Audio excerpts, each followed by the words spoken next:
What is the meaning of your trip from Budapest to Venice? We call it biking for the environment. The idea is to demonstrate that it is possible to use bike as a way of transport, and we hope to promote biking to the students, that they can use bikes from their homes to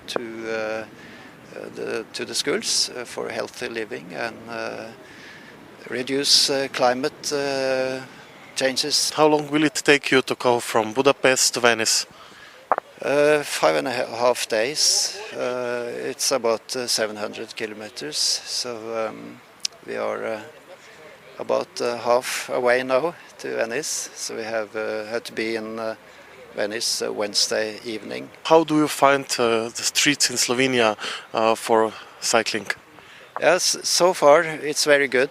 It's very good, and it's a beautiful country. Na Madžarskem pa se jim ni tako dobro godilo. We were put in jail for several hours because we just stopped along the road and for buying a Coke. We need something to drink, and then we was attacked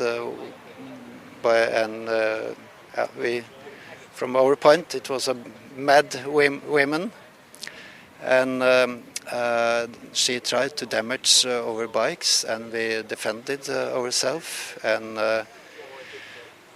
the situation was escalating, and the police come, and we were taken to the police station.